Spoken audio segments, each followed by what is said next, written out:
בדרכים רבות הלכתי, מחפש קור טוב ומת, לא היססתי מלנגוס בו, במעדן החטא, לא מצאנו את עצמנו, אין אותם לכחש, התרבות הזאת לא לנו, כי בליבנו אש, ואני הקטן, השפל שבין כולם, עומד בו נרעד בלידם, ואני הקטן, האחרון שבעם, עומד בו נרגש ונפעם, כי אתה קדוש בשמך קדושים כל יום יעללו חסנה, כי אתה קדוש בשמך קדוש, קדושים כל יום יעללו חסנה. And that is Ata Kadosh from the wonderful movie Ushpizin. Hello, everybody. My name is Rabbi Shlomo Nachman, and I'm very glad that you're joining Ahuva and I today for a very special presentation. This will be the first episode, the first session of our new reading of the best of Sholom Aleichem. We did technically a first one last week. Because last week we wanted to get it started, but we realized that Ahuva was down with that flu that was knocking everybody out. Several of you had not yet received your books, so we read a separate book by Shlomo, or based on Sholom Aleichem, and so you'll see our mascot here behind us. That's Kelev. Kelev is Hebrew for dog. He thinks he's a lap dog, but he's too big. And Ahuva is so kind that she's letting him get away with it for reasons which only she could explain. I guess it's because we love our dogs. Anyway, today we are going to start the book, The Best of Sholom Aleichem. We've decided not to do what we normally do, which is read from the beginning to the end straight through. These stories are not connected one to another. They're separate, standalone stories. And some of them are quite long. And we would not be able to do a complete story in one session. So we thought what we would do instead is we would go through and select some of our favorites that will work better for the timeline that we have available to us here. I strongly encourage you to purchase this book. It is The Best of Sholom Aleichem. It'll have this cover. This is hardbound. I would imagine a paperback would be the same, but sometimes the numbering does vary. It's edited by Irving, Howe and Ruth R. Wisse. And Ahuva would like to add something. While it's lovely to go on Amazon and buy these, they have been out for quite a while. So those of you that really enjoy looking through used bookstores, look for Sholom Aleichem. Every now and then you just happen into a treasure trove.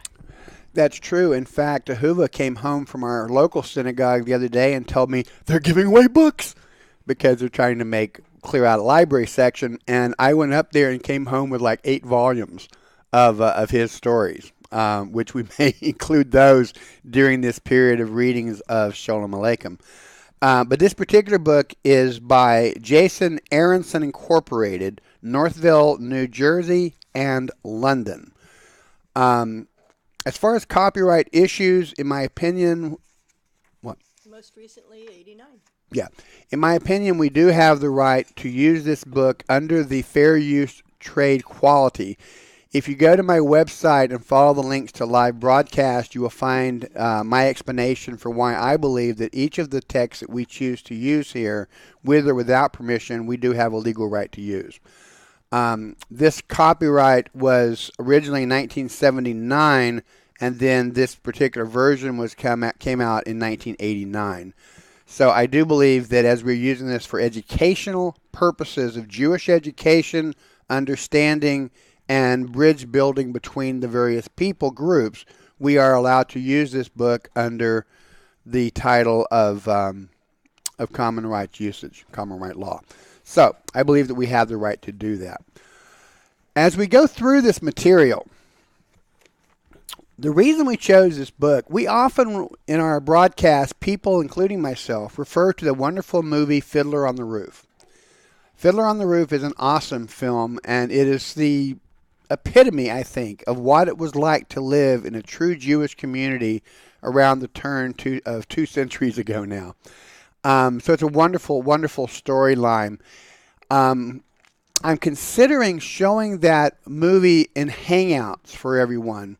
But then I'm thinking you probably have already all seen it several times, and you can watch it on YouTube and other places. If you would be interested in joining me one evening to watch the movie, I have a DVD of it, and we could do that together on Google Hangouts. During the broadcast today, in the chat screen, just let me know if you'd like to get together on Google Hangouts to watch Fiddler on the Roof. Again, my assumption is you've all probably seen it like I have dozens of times. But if you'd like to do that, let me know in the chat screen and we can absolutely set that up. If you choose to do that, then I will announce it on my Facebook page and we'll broadcast it, let more people know what we're doing, and we will do that in a week or so. But please let me know in the chat screen if you would like to join together with me and watch Fiddler on the Roof on Google Hangout. We cannot do it as a live broadcast due to their copyright laws, but we can do it on Google Hangout. We've watched movies there before. Ahuva will be joining us again for this reading, which I'm absolutely thrilled because I love her voice. This particular book, one reason why I really like it that she's going to be here is Ahuva has a wonderful voice for making stories come alive. If any of you saw our Passover story that we did several years ago, I played 3 roles, she plays 3 or 4 roles, and some other friends of ours played roles in that, and it was just really good, and I just really enjoyed it, and I really got to see how good of a voice actress she is. So I think you'll enjoy these readings of these stories. We're going to take our time. We're going to do one story a session. Sometimes those stories won't take up the full hour. Sometimes they might go just a little bit over. We're going to play it by ear. And then as usual, after the broadcast, we can have a time for discussion and get together and talking.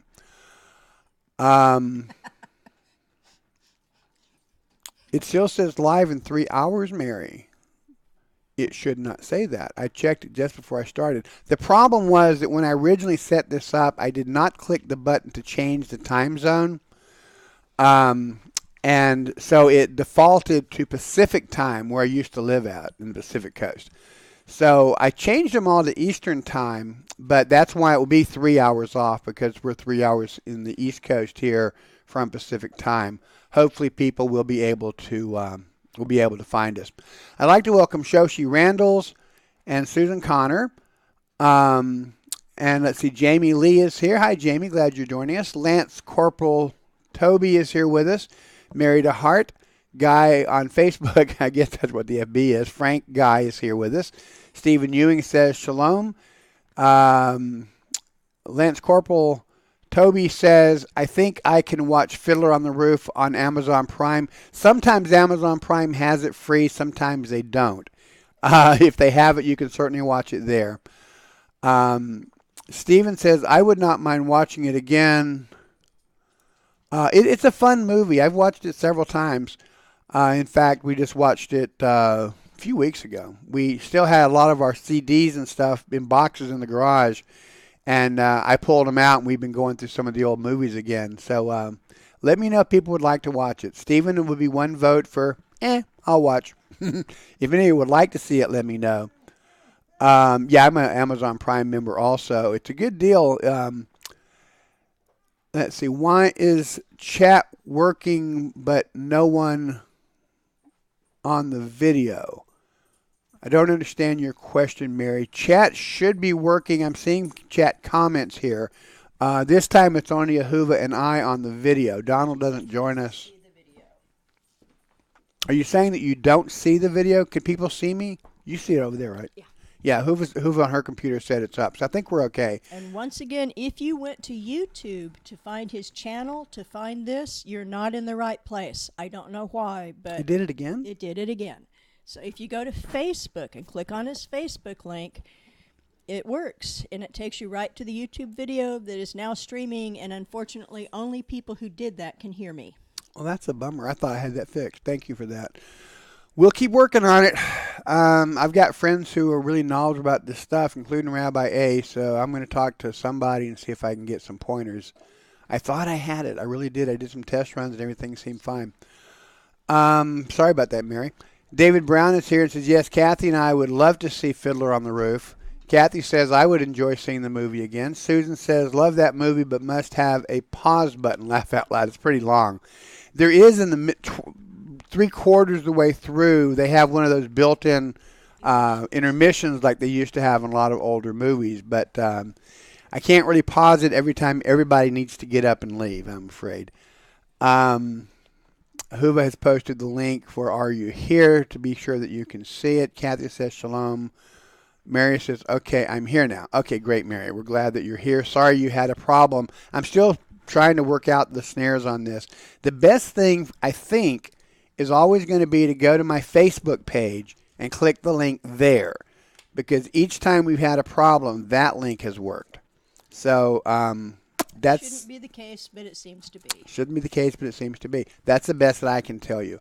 If you would like to join up or sign up for reminders of the broadcast, contact Shoshi Randall. You'll see her name is here. Most of you know her. Shoshi is handling the event schedule for me as she does for our House of Seven Beggars, and that way you will get the reminder to come and join us. I encourage you to sign up with her as a friend, and then she will send you here and that notice. That would be really great. Guy says, got my notice on YouTube half an hour before it started. It's supposed to, the notice is supposed to go out 1 hour before it starts, according to my settings. Anyway, I'm glad that you're all here. We're going to go ahead and start now. Home for Passover on page 89 of the best of Sholom Aleichem, and I'm going to have Ahuva get us started. Well, I take a throat mint thingy because my voice feels scratchy. We are much better. Cough still lingers. 2 times a year, as punctually as a clock, in April and again in September, Fishel the Malamud goes home from Balta to Hashtivata to his wife and children for Passover and for New Year. Almost all his life, it's been his destiny to be a guest in his own home. A most welcome guest, it is true, but for a very short time, only over the holidays. And as soon as the holidays are over, he packs his things and goes back to Balta. Back to his teaching, back to the rod, back to the Gemara that he studies with unwilling small boys of Balta, back to his exile among strangers, and to his secret yearning for home. However, when Fishel does come home, he is a king. Bathsheba, his wife, comes out to meet him, adjusts her kerchief, becomes red as fire, and asks him quickly without looking him in the eye, "How are you, Fishel?" And he answers, "How are you?" And Froike, his boy, now almost 13, holds out his hand, and the father asks him, "Where are you now, Ephraim, in your studies?" And Rizel, his daughter, a bright-faced little girl with her hair in braids, runs up and kisses him. "Papa, what did you bring me for the holidays?" "Material for a dress, and for your mother a silk shawl. Here, give your mother the shawl." And Fishel takes a new silk, or maybe half silk, shawl out of his tallis sack, and Bathsheba becomes redder than ever and pulls her kerchief low over her eyes and pretends to get busy around the house and bustles here and there and gets nothing done. "Come, Ephraim, show me how far you've gotten in the Gemara. I want to see how you're getting along." And Froike shows his father what a good boy he has been, and how well he's applied himself, the understanding he has of his work, and how good his memory is. And Fishel listens to him and corrects him once or twice, and his soul expands with pride. He glows with happiness. What a fine boy Froike is. What a jewel. "If you want to go to the baths, here's a shirt ready for you," says Bathsheba without looking him in the eye. And Fishel feels strangely happy, like a man who's escaped from prison into the bright, free world among his own people, his loved and faithful ones. And he pictures himself in the room thick with steam, lying on the top ledge together with a few of his cronies, all of them sweating, rubbing each other and beating each other with birch rods and calling for more. Harder! Rub harder! Can't you make it harder? And coming home from the bath refreshed, invigorated, almost a new man, he dresses for the holiday.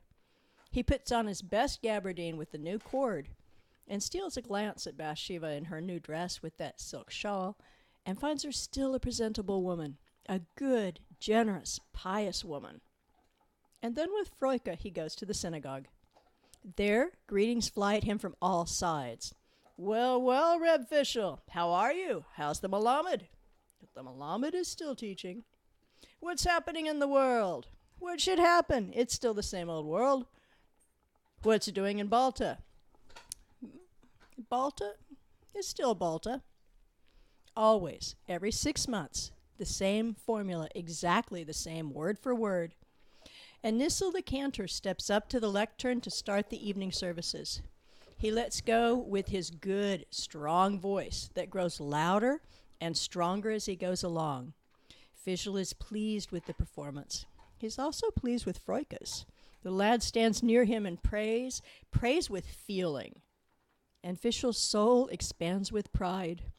He glows with happiness. A fine boy, Froika, a good Jewish boy. Good Yontif. Good Yontif.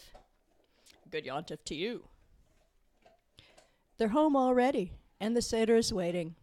The wine in the glasses, the horseradish, the eggs, the harosset, and all the ritual foods. His throne is ready. 2 stools with a large pillow spread out over them. Any minute now, Fishel will become the king.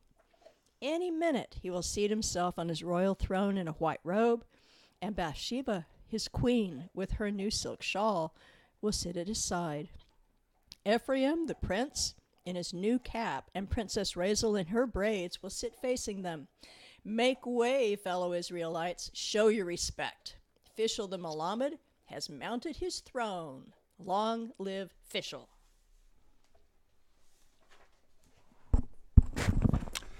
Incidentally, I must throw in a slight apology here. Ahuva was wonderful, but Rabbi A likes to say that I speak Hebrew with a southern accent. So here I am with a southern accent, speaking Hebrew, but actually doing Yiddish. So this book is written in a Yiddish and a Russian perspective. So you're going to find that we are far from perfect in our pronunciation. And I'm going to pronounce the boy's name as Faisal rather than Fishel. Because if I try to do that, I'm just going to mess it up. I think it's Faisal. Okay, Faisal it is. But I don't know. Anyway. I was faking it so well. You were faking it very well. Be patient with us, though, as we continue. Incidentally, actually, they've already discussed what's on the chat screen. The wits of Hashkavata, who are always to come up with a prank, and love to make fun of the whole world, and especially a humble teacher, once made up a story about Faisal. They said that one year, just before Pesach, Faisal sent a telegram to Bathsheba, reading like this: Rabiata, Sambrani, Dingi, Vezu, etc., in ordinary language, which meant, classes dismissed, purse full, prepare the Knialak. I come to rule. This telegram, this story goes on, was immediately turned over to the authorities in Balta. Bathsheba was searched out, but nothing was found, and Faisal himself was brought home under police escort. But I can tell you on my word of honor that is a falsehood and a lie. Faisal had never in his life sent a telegram to anyone. Bathsheba was never searched. And Fishel, you know what? That is Fishel. There's a name Faisal. I didn't see that H on there. I'm sorry. And Fishel was never arrested. That is, he was arrested once, but not for sending a telegram. He was arrested because of a passport. And it is not in Balta, but in Ahuvas And it was not before Passover, but in the middle of summer. This is what happened. Fishel had suddenly decided that he would like to teach in Ahuvas that year, and had gone there without a passport to look for work. He thought it was the same as Balta, where he needed no passport, but he was sadly mistaken. And before he was through with that experience, he swore that not only he, but even his children and grandchildren would never again go to Ahuvas to look for work. And ever since that time, he goes directly to Balta. Every season in the spring, he ends his classes a week or two before Pesach and dashes off for home. What do you mean, dashes off? He goes as fast as he can. That is, assuming that the roads are clear and that he can find a wagon to take him. And he can cross the bug either over the ice or by ferry. That's the name of a river, apparently. The bug is a river. The bug is a river. But what happens if the snow has melted and the mud is deep, there is no wagon to be gotten. The bug has just opened and the ferry hasn't started yet because of the ice. And if you try to cross by boat, you risk your very life. The Pesach is right in front of your nose. What can you do? Take it the way a man does if he's on his way to Maknivka to Berdichev for the Shabbat, or from Sahaktov to Warsaw. It's late. Friday afternoon, the wagon is going up a hill. It's getting dark fast. Suddenly they're caught in a cloudburst. He's dead hungry. And just then, the axle snaps. It's a real problem, I can assure you. Well, Fishel the Malamud knows what the problem is. As long as he's been a teacher and has taken the trip to Hashkavata to Balta and from Balta to Hashkavata, he experienced every inconvenience that a journey can offer. He has known what it is to go more than halfway on foot, and to help push the wagon too. He has known what it is to lie together with a priest in a muddy ditch, with himself on the bottom and the priest on top. He has known how it feels to run away from a pack of wolves that followed his wagon from Hashtakavata as far as Petshani. Again later, it is true, he found out that it was not wolves, but dogs. But all of these calamities were nothing compared with what he had to go through this year, when he was on his way to spend the Pesach with his family. It was all the fault of the bug. This one year it opened up a little later than usual and became a torrent just at the time when Fishel was hurrying home. And he had reason to hurry, because this year Pesach started on a Friday night, the beginning of Shabbat, and it was doubly important for him to be home on time. Fishel reached the bug, traveling in a rickety wagon with a peasant, Thursday night. According to his reckoning, he should have come there Tuesday morning, because he had left Balta Sunday noon. If he had only gone with Yankel Shagitz, the Balta coachman, on his regular weekly trip, even if he had to sit in the rear with his back to the other passengers and his feet dangling, he would have been home a long time ago and would have forgotten all about the whole journey. But the devil possessed him to go into the marketplace to see if he could find a cheaper conveyance. And it is an old story that the less you pay for something, the more it costs. Jonah the drunkard had warned him, "Take my advice, uncle. Let it cost you 2 rubles, but you'll sit like a lord in your uncle's coach, right in the very back row. Remember, you're playing with fire. There's not much time to lose." But it was just his luck that the devil had to drag an old peasant from Hashtivata across his path. "Hello, Rabbi. Going to Hashtivata?" "Good. Can you take me?" "How much will it cost?" How much would it cost? He found it necessary to ask. But whether or not he would get home in time for Pesach, that did not even occur to Fishel. After all, even if he went on foot and took only tiny steps like a shackled person, he should have been able to reach Hashtivata in less than a week. But they had hardly started out before Fishel was sorry he had hired this wagon, even though he had all the room in the world to stretch out in. it became apparent very soon that at the rate at which they were creeping, they would never be able to get anywhere in time. All day long they rode, and at the end of the day, they had barely gotten started. And no matter how much it kept bothering the old peasant, no matter how many times he asked how much further they still had to go, the man did not answer. He only shrugged his shoulders and said, "Who can tell?" It was much later, towards evening, that Yankel's Shagates overtook them. With a shout and a whistle and a crack of the whip, overtook them and passed them with his 4 prancing horses bedecked with tiny bells, and with his coach packed with passengers inside on the driver's seat and some hanging on to the rear. Seeing the teacher sitting alone in the wagon with the peasant, Yankel Shagates cracked his whip in the air again and cursed them both, the driver and the passenger, as only he could curse, and laughed at them and at the horse. And after he had passed them, he turned back and pointed at one of the wheels. "Hey, Schlemazel, look, one of your wheels is turning." "Whoa!" the peasant yelled.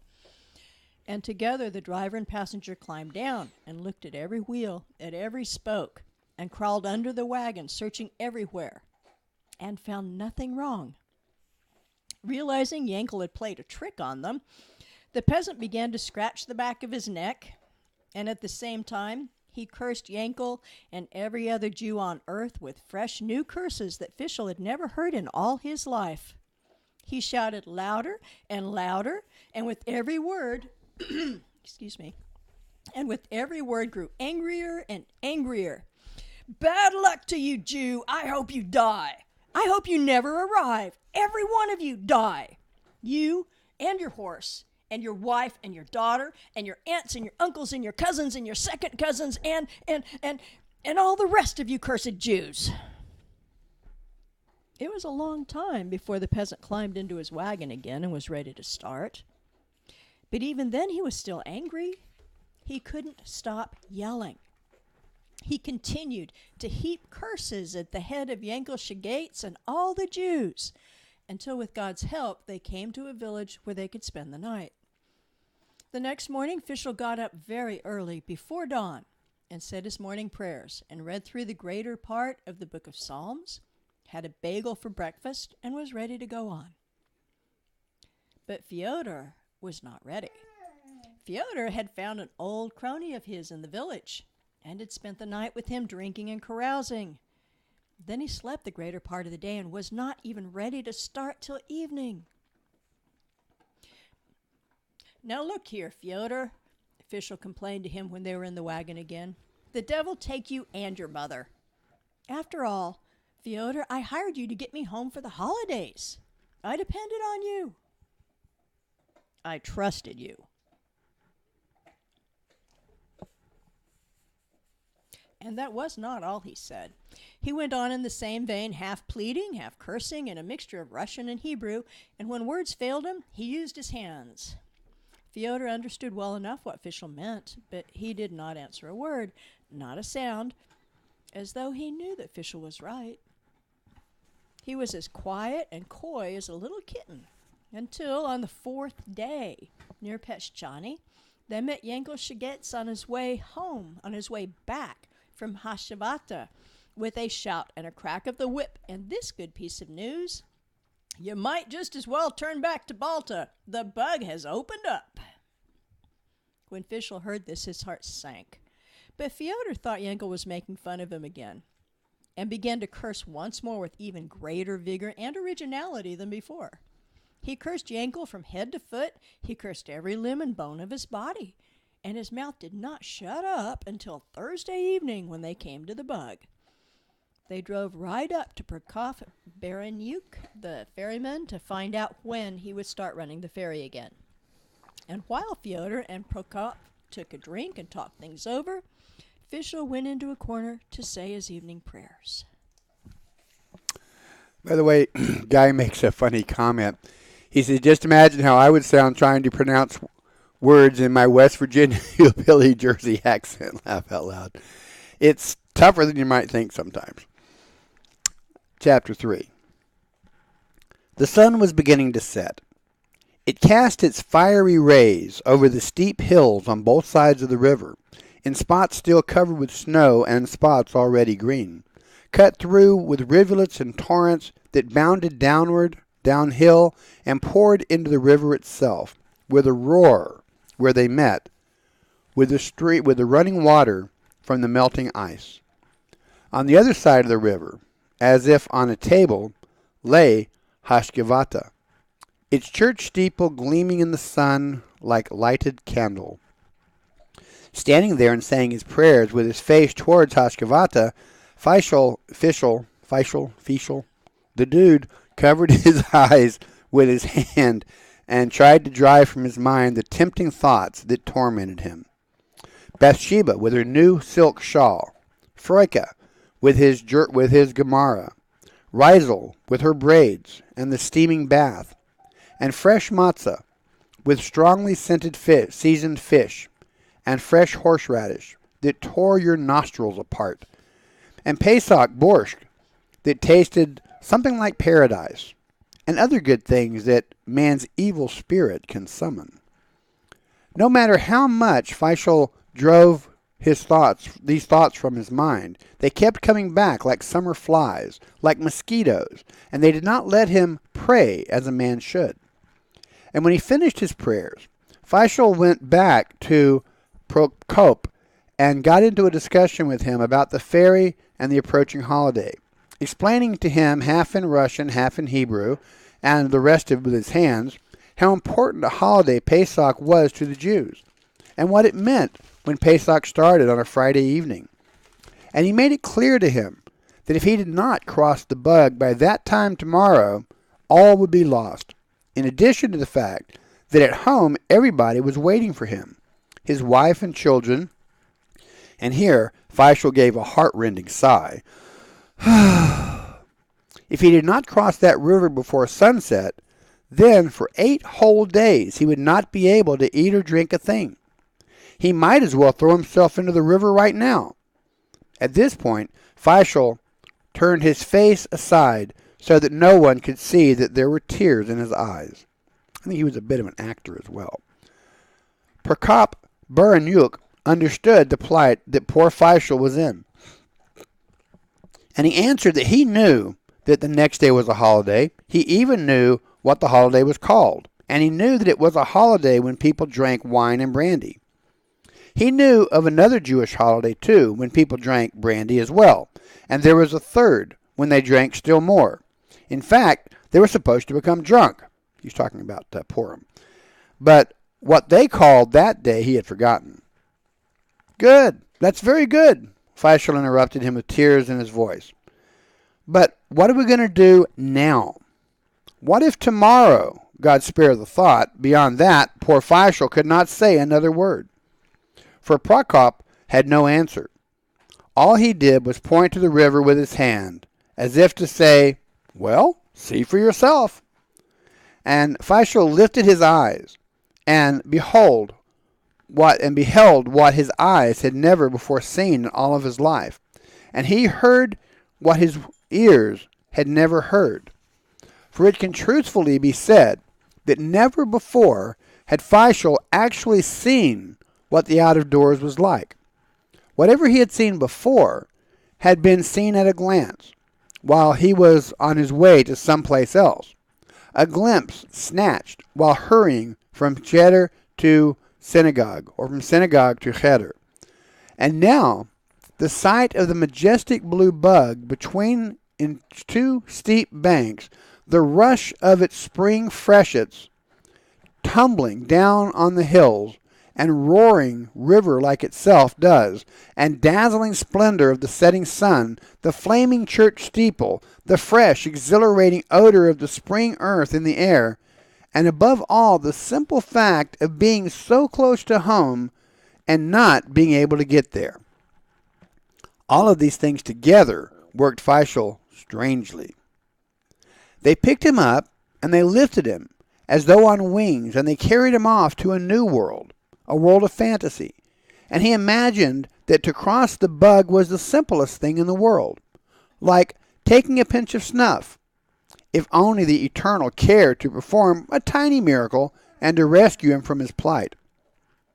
These thoughts and others let them speed through Fishel's head and carried him off aloft and bore him so far from the river bank that before he was even aware of it, night had fallen.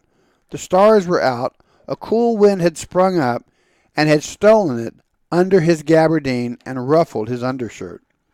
And Fishel went on thinking of things that he had never thought of before. Thoughts about time and eternity, of the unlimited expanse of space, of the vastness of the universe, of the creation of the heavens and the earth itself.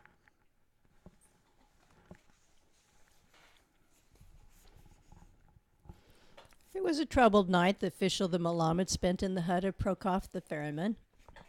But even that night finally came to an end, and the new day dawned with a smile of warmth and friendliness. It was a rare, balmy morning. The last patches of snow became soft like kasha, and the kasha turned to water, and the water poured into the bug from all directions. Only here and there could be seen huge blocks of ice that looked like strange animals, like polar bears, that hurried and chased each other as if they were afraid they'd be too late in arriving wherever they were going. And once again, Fishel the Malamud finished his prayers and ate the last crust of bread that was left in his sack and went out to look at the river and to see what could be done about getting across it.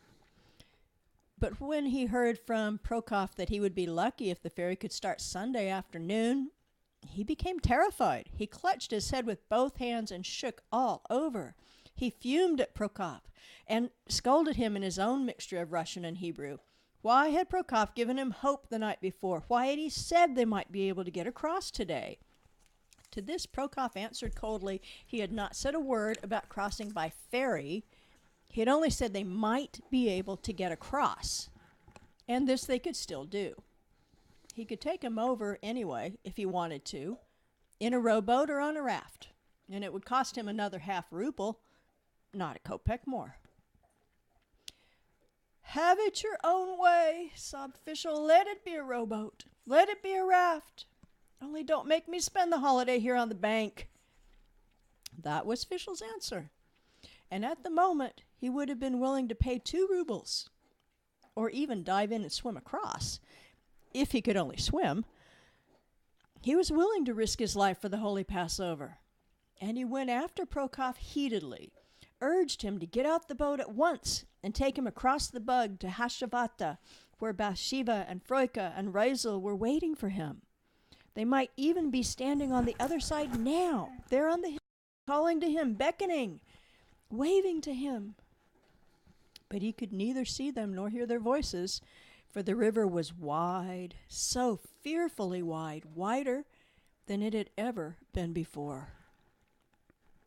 The sun was more than halfway across the clear, deep blue sky before Prokop called Fishel and told him jump into the boat.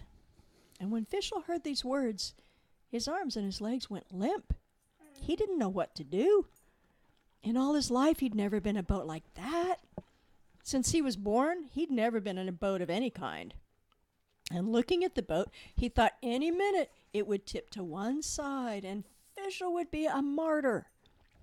"Jump in and let's go," Prokop called to him again. Reaching up, he snatched the pack from Fishel's hand. Fishel the Malamud carefully pulled the skirt of his gabardine high up around him and began to turn this way and that. Should he jump or shouldn't he? On the one hand, Shabbat and Passover in one. Bathsheba, Froika, Razel, the scalding bath, the Seder and all its ceremonial, the royal throne. On the other hand, the terrible risk, the almost certain death, one might even call it suicide.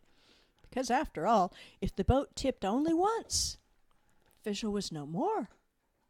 His children were orphans. And he stood with his coat pulled up so long that Prokop lost his patience and began to shout at him. He warned him that if Fishel did not jump in at once, he would spit at him and go across himself to Hashgavata. Hearing the beloved word Hashgavata, Fishel remembered his dear and true ones again and summoned up his courage and fell into the boat. I say fell into because with his first step, the boat tipped ever so slightly, and Fishel, thinking he would fall, drew back suddenly, and this time he really did fall right on his face. Several minutes passed before he came to. His face felt clammy. His arms and his legs trembled, and his heart pounded like an alarm clock. Tick-tock, tick-tock, tick-tock, tick-tock. As though he were sitting on a stool in his own home, Prokop sat perched on the prow of his boat and coolly pulled at the oars. The boat slid through the sparkling waters, and Fishel's head whirled. He could barely sit upright. Nah, he didn't even try to sit. He was hanging on, clutching the boat with both hands. Any second, he felt, he would make the wrong move. Any second now, he would lose his grip and fall back or tumble forward into the deep, and that would be the end of Fishel.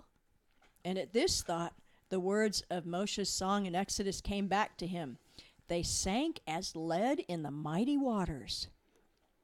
His hair stood straight up. He would not even be buried in consecrated ground.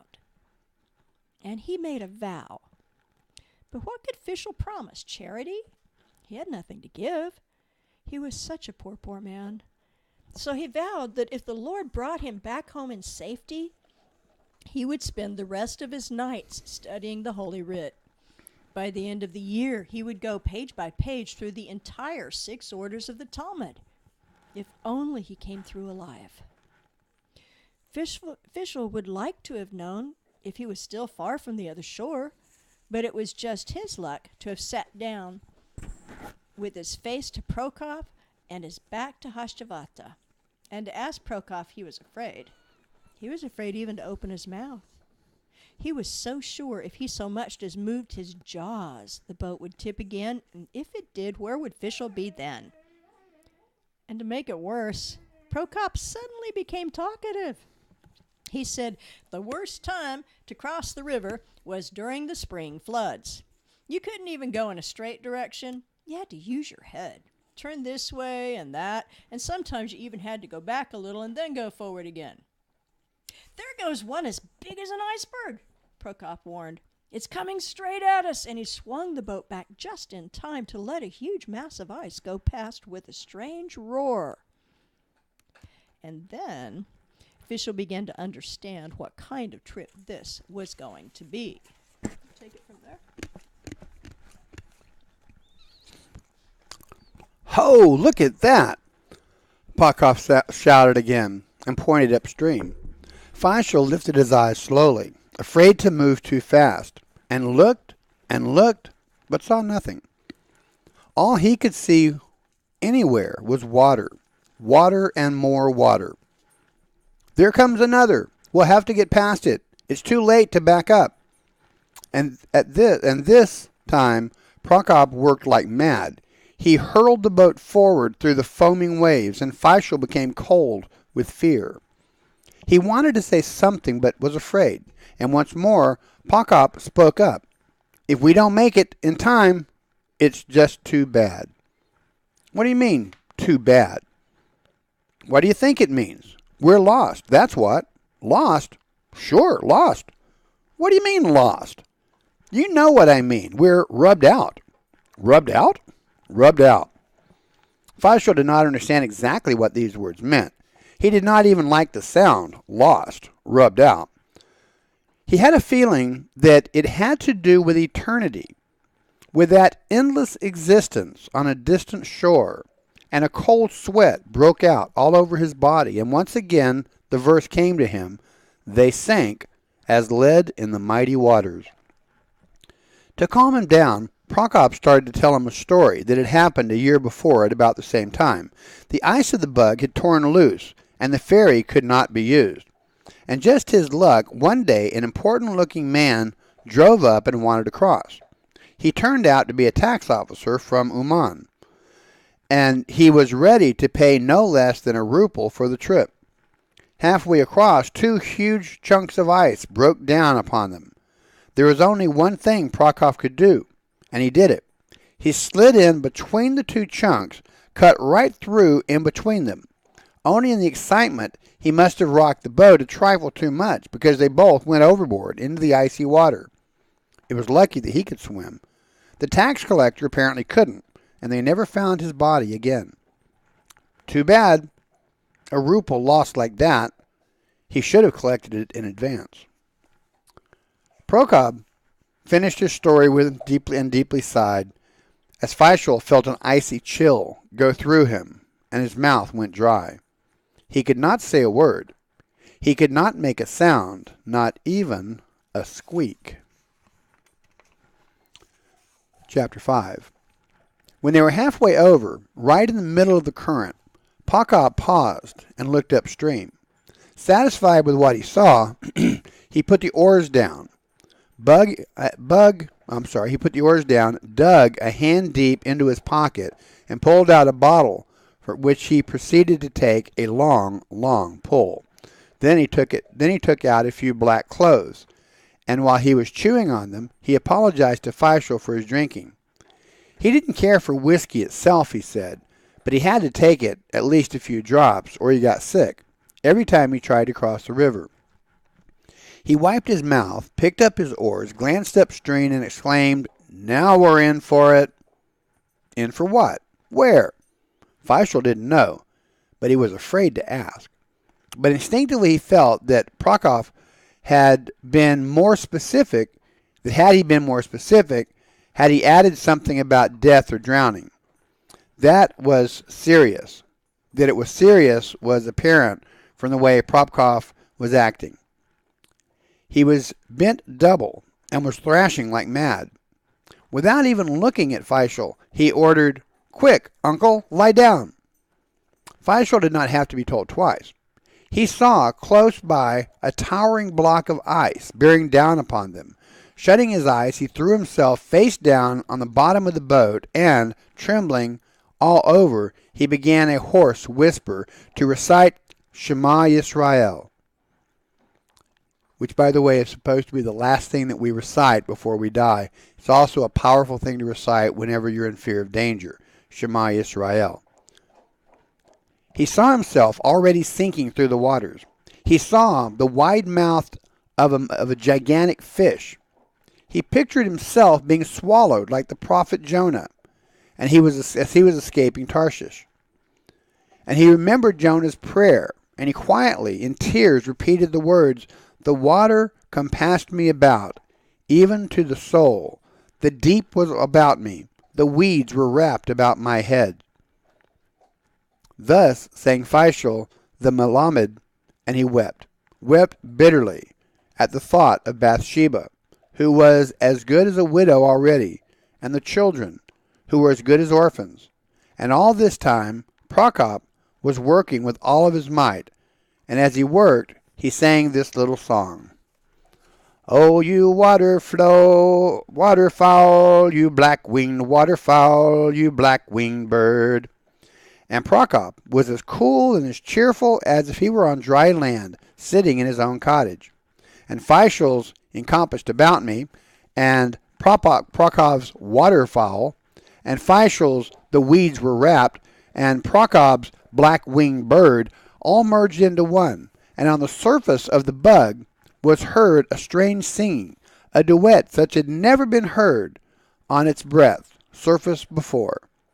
Not ever since the river had been known as the bug. "Why is he so afraid of death, little man?" Prokop Baranuk sat wondering, after he got away from the ice floe and pulled his bottle out of his pocket again for another drink. "Look at him, a little fellow like that, poor, in tatters. I wouldn't trade this old boat for him, and he's afraid to die." And Prokop dug his boot into Fishel's side, and Fishel trembled. Prokop began to laugh, but Fishel did not hear. He was still praying, and now he was saying the Kaddish for his own soul, as if he were already dead. But if he were dead, would he be hearing what Prokop was saying now? "Get up, uncle. We're there already, in Hashchavata." Fishel lifted up his head slowly, cautiously, and looked around all sides with his red, swollen eyes. Hashtavata? Hashtavata! And now, you can give me that half-ruble. And Fishel crawled out of the boat, and he saw that it really was home at last. He didn't know what to do first. Run to his wife and children, dance and sing on the bank, or should he praise and thank the Lord who had preserved him from such a tragic end? He paid the boatman his half-ruble, picked up his pack, and started to run as fast as he could. But after a few steps he stopped. He turned back to the ferryman. "Listen, Prokop, my good friend. Come on tomorrow for a glass of Passover brandy and some holiday fish. Remember the name Fishel the Malamud. You hear? Now don't forget." "Why should I forget? Do you think I'm a fool?" And he licked his lips at the thought of the Passover brandy and the strong, seasoned Jewish fish. "That's wonderful, Uncle. That's wonderful." Back on the chat screen, Shoshi says, a bit behind on the chat, doing some laundry and stuff in the background, "I would love to see Fiddler on the Roof, preferably prior to one set of stairs being taken apart, which they're doing in their home." Don't take both of them apart, not if somebody's still upstairs. That's true. That's true. How about this Tuesday at 8 p.m.? Let's have some comments on that. This Tuesday at 8 p.m., if you'd be interested in joining me on Google Hangout to watch Fiddler on the Roof, let me know in the... Dog training. We cannot do it. We can't, thank you. We can't do it. We do it tomorrow night. Monday? Yeah. Okay. How about Monday night, tomorrow night? If you would like to join me on Hangout tomorrow night, Monday, let me know if that would work. Shoshi has a Legion meeting. Is that Monday or Tuesday? Because I pre-spoke, Shoshi. Monday or Tuesday you have your Legion meeting? Tuesday. Okay. How about Monday then? Monday at 8 p.m.? Would that work for people? We could also do it at noon. I'm figuring we'd have more people maybe Monday evening. Thank you. You're right. Rabbi Ann Zeta. And Monday during the day, we have company. Monday during the day, we have company. What other time would it work? I don't know. Maybe we should figure this out later and get back to them. Yeah, let's get back to the book. I'll think when we finish this book and stuff. You're right, Stephen. Thank you. I wasn't even thinking about Rabbi A. Go ahead, Ahuva. When Fishel the Malamud came into the house, Bathsheba, red as fire, with her kerchief low over her eyes, asked shyly, "How are you?" And he answered, "How are you?" And she asked, "Why are you so late?" And he answered, "We can thank God. It was a miracle." And not another word because it was late. He did not even have time to ask Froika how he was getting along with the Talmud, or give Reitzel the gift he had brought her, or Bathsheba her new silk shawl. Those things would have to wait. All he could think of now was the bath, and he just barely made it. And when he came home from the bath, he did not say anything either. Again, he put it off till later. All he said was, "A miracle from heaven. We can thank the Lord. He takes care of us." And taking Froika by the hand, they hurried off to the synagogue. And this ends the tale, Home for Pesach. Thank you, Ahuva, for reading for us today. I appreciate it. And Bezrat Hashem, next Sunday, we will read a story directly related to Tevye from Fiddler on the Roof called Tevye Strikes It Rich. Sholom Aleichem wrote many things that were used in the book, which were in the screenplay, which became the book. I suppose it went that direction, Fiddler on the Roof. Not everything that he wrote about is in the play and the show and the movie. There's a lot of stories about Tevye and a Tevye that is not the village, and a Tevka, which is not in Fiddler on the Roof. So next Sunday at 12 noon Eastern Standard Time, Bezrat Hashem, we will read one of those tales. Tevye Strikes It Rich. There's actually a collection of short stories that's at least as thick as this book, maybe a bit thicker, focusing exclusively on Tevye's daughters. Yeah. He was the father of 6, and each one different. In fact, that's what we read from last Sunday, is from the book Tevye's Daughters. thank you, everybody. I will see you soon. If you would take when you get around there, if you just scoot the webcam over, I think you can center on me that way pretty easily.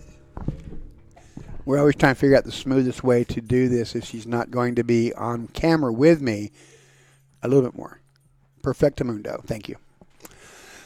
No fine-tuning? No, that's good. You can pull his chair out of the way, maybe. Well, I should leave the chair there. That's fine. Maybe Kelly was going to want to come up and say hi to people. Just leave it there. That's good. Okay, so thank you again, Howe. I appreciate it. So, I think, just to get us started on our conversation, from all of the tales of the rabbi, we can learn various important points. And I think from this particular story, if you think about, he's heading home to our true home, to the Olam Haba, to the world to come. And it's a very frightening journey. We are surrounded on all sides by ice and by various dangers. And we have people telling us, you can't get there. It's too dangerous. It's pointless. There is no truth to any of this. It's very dangerous, but we have to have the absolute determination to get there. But we can't get there by ourselves. We need the help of other people. We need the help of our teachers. We need the help of our Tzaddikim. As she's reading, I'm thinking that the guy who is rowing the boat as being Rabbi Nachman of Breslov. That's just me. That's not saying that's what he was thinking there. But in all of these tales, there is human experience shared. There is human fear and overcoming the fear, the triumph of life, the triumph of a lack of faith. And he triumphed from a lack of faith. And he didn't even think about praying that much, but when he was in danger, he prayed, and he sought Hashem. And I think this is very much the way it is with our life. We could not do it, Stephen, on Shabbat. That would not be possible. In some ways, it would be a good time. Oh, after Havdalah. Yeah, after Havdalah on Saturday night. I was thinking you were saying Friday. How would it be if we did it Tuesday at noon? Would that work for people? Most of my broadcast I do at noon. How about Tuesday at noon for Fiddler on the Roof on Google Hangouts? How would that work for people? Mary says, thank you for both reading. You're more than welcome, Mary. I hope that everyone enjoys these readings. It's a bit different than what we did on the previous readings, but I think that there's so much truth here. Okay, Stephen works, so you wouldn't be able to make that. Let's see here. Wednesday night, Rabbi has a broadcast. Thursday night, I have a broadcast. Friday night is Shabbat. Monday night, Rabbi has a broadcast. Tuesday nights, we're the only free evening. However, Ahuva and I are committed to a Tuesday evening activity with the dogs for the next several weeks, so that wouldn't work. Would Tuesday at noon work for people besides Stephen? I certainly don't want to do it at a time that it's going to come up against Rabbi A. Stephen, what time do you get home? If you can transfer that into Eastern time zone? What time do you get home from work?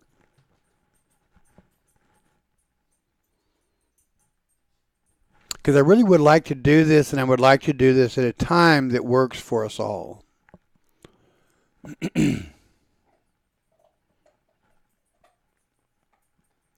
What time is our thing Tuesday night? 6 to 8-ish. We get back about 8. And the movie is a long one. Right. Fiddler on the Roof is like... It starts 7:30. The movie's almost 3 hours. It wouldn't end until 10:30. Our time would be 7:30 West Coast time. Well, that's true. Should work for me. I can always catch the broadcast at a later time. Well, I'd like if people could watch the... You wouldn't actually be able to watch it at a later time because this is going to be on Google Hangouts, not broadcasted. We could do it Tuesday and start about 8:30, 8:15. How would that work? Tuesday night at about 8:15. And If I'm just a little bit late, then you guys maybe could just be patient, and I will come into the house and fire it up as soon as possible. Tuesday at about 8:15. Would that work for people? 8 Eastern Standard Time.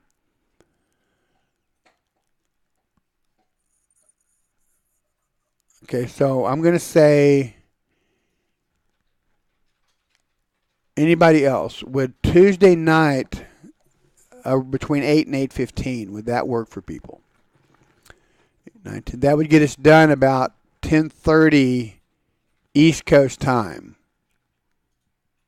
which would be probably pretty good for the people on the left coast.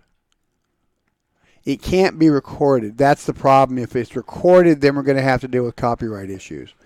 You should be able to watch the movie, like I think Steven said, on something like Amazon Prime. Sometimes on YouTube, they will even have a version of it for free that you can watch. I just thought it would be fun together. But yeah, there's no way that we can record it because then we would run into copyright issues. You can show a movie like in your living room and invite your friends over, which is essentially what we're doing. Shoshi says, my meeting starts at 8:30 Eastern Time. Forgot about yours. Monday night, what are we doing, Howe? Nothing, right? We have. Oh, that's right, Rabbi A. My brain doesn't work. Rabbi A, we can't use because Rabbi A's broadcast. We can't do it at 6 though because we're going to be busy at 6. We have to be working with dogs between about 6 and we should get home about 8. 8 would work. All right, that's what we're going to do. I hope everybody can make it. I'm sorry, Shoshi, that it's not going to work with you. I don't want to. What I want to do is I want to try to please. Susan said you can't please everybody. I want to try to please everybody, but then in reality comes that you can't, and it seems like Tuesday would work for everybody except for Shoshi. But perhaps we can schedule it and do it at another time as well. But so for now, I'm gonna call this one Tuesday evening. When we get back from our dog thing we're doing, I'm going to come in here and fire things up and get it going. So if you would have your Google Hangout open and ready by 8 o'clock Tuesday night, we will start at the earliest at 8:15. And if you don't hear anything at 8:15, sit tight. Because when we get home, if it's after that, we will start. If we get home, if I can start it by 8, we'll just chit-chat for a few minutes waiting for 8:15 to give people time to come. That's how we're going to do it. I hope as many of you can join us as possible. The movie is wonderful, and if you haven't seen it, the movie is wonderful if you have seen it. I'm not going to tell you much about it in case you haven't, but it is truly, it really gives you a sense of what life was like in a Russian shtetl back around the dawn of the 1900s. And so we will meet on Tuesday night. Make a note of this. Tuesday, we're going to say around 8:15 for the broadcast. I'm going to try to start at around 8, and I will be back as quickly as I can after our dog thing is completed.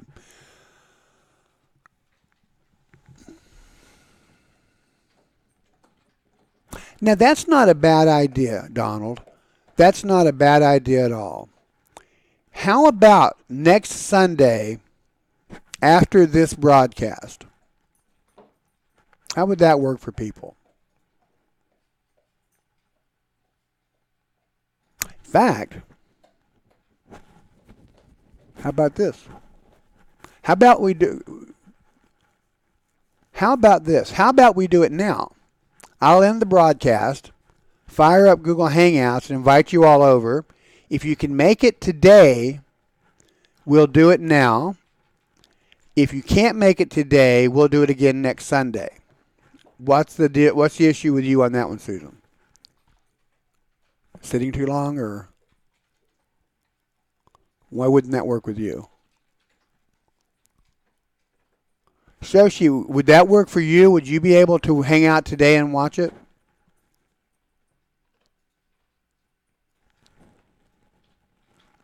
Even better today, Steven says. Okay, let's do that. I'm going to go ahead and end this broadcast then. And give me, it's 1:04 now. Give me to, let's say, 1:30. Oh, you teach a class, okay, at 2. All right.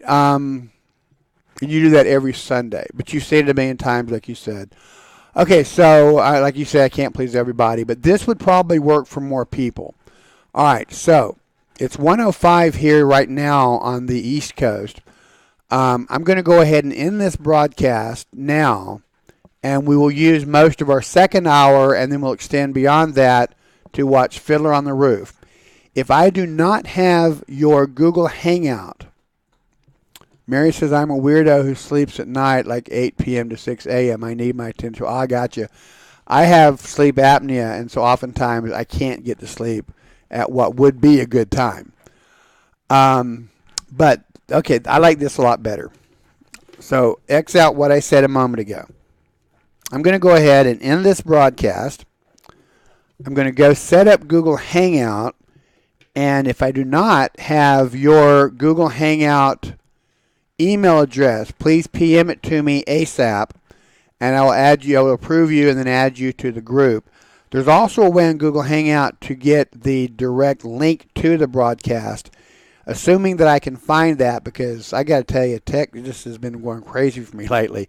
I'll also post that on my Facebook wall and invite people there to come over and join us.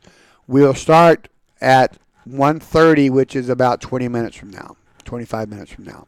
Does that sound good to everybody? Any questions, thoughts, or comments about what we talked about today, what we read, questions, anything else that you might have, or about watching Fiddler on the Roof today, like in half an hour? Any thoughts or comments?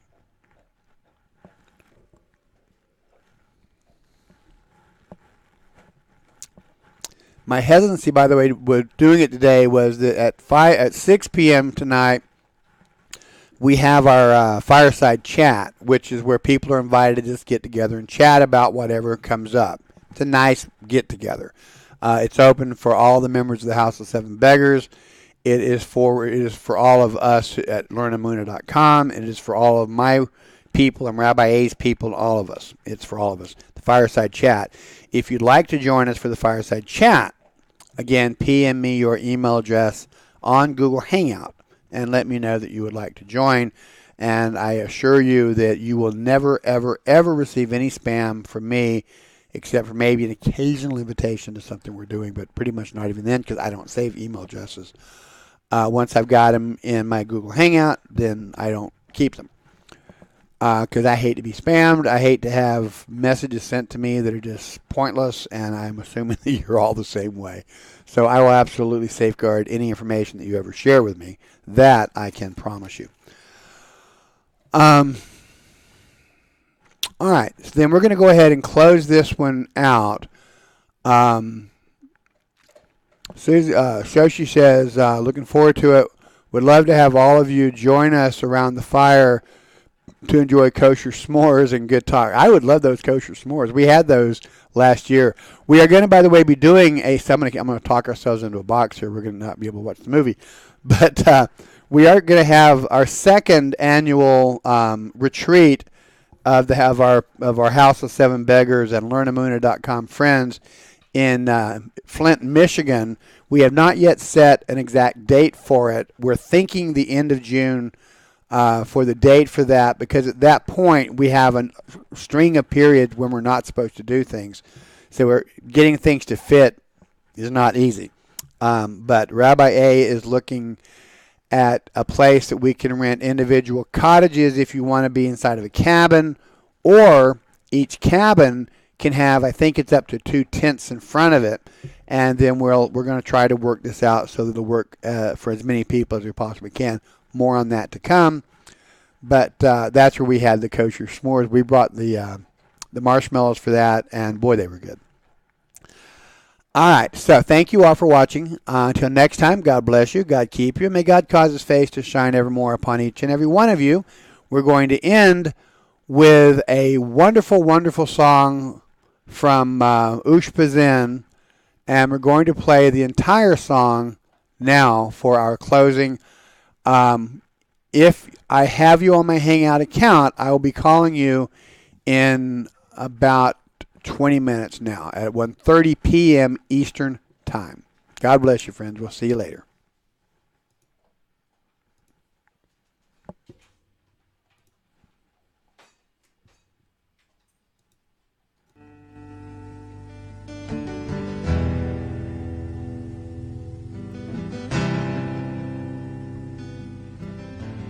בדרכים רבות הלכתי, מחפש קור טוב ומת, לא היססתי מי לנגוס בו, במעדן החטא, לא מצאנו את עצמנו, אין אותם לכחש, התרבות הזאת לא לנו, כי בליבנו אש, ואני הקטן, השפל שבין כולם, עומד בו נרעד ונידם, ואני הקטן, האחרון שבעם, עומד בו נרגש ונפעם, כי אתה קדוש ושמך קדושים כל יום יעללו חסנה, כי אתה קדוש ושמך קדוש, קדושים כל יום יעללו חסנה, בקלה נפסד החומר, נחש החוש עוד משקר, כשעוצמים את העיניים, סוף אמת להתבהר, וקשה לתפוס בשכל, גם הדמיון פה מאכזב, אבל יש שליט לעסק, ואותנו אוהב, ואני הקטן, השפל שבין כולם, עומד פה נרעד ונידם, ואני הקטן, האחרון שבעם, עומד פה נרגש ונפעם, כי אתה קדוש ושמך קדוש, קדושים כל יום יעללו חסנה, כי אתה ושמך קדוש, קדושים כל יום יעללו חסנה,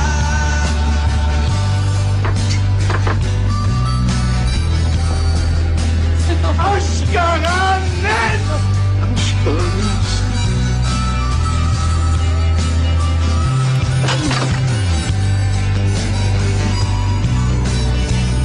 מה אתה רוצה ממני, מה? כי אתה קדוש ושמך קדוש, קדושים כל יום יעללו חסנה, כי אתה קדוש ושמך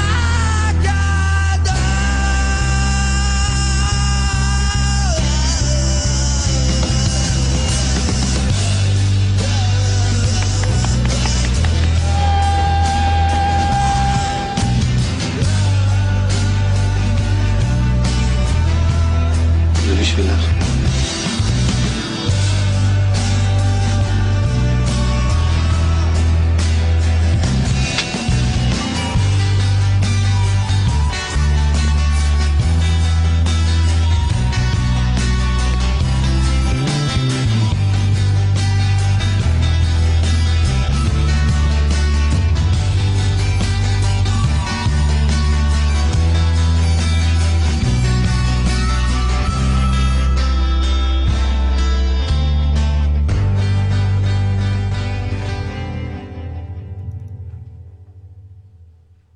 Thank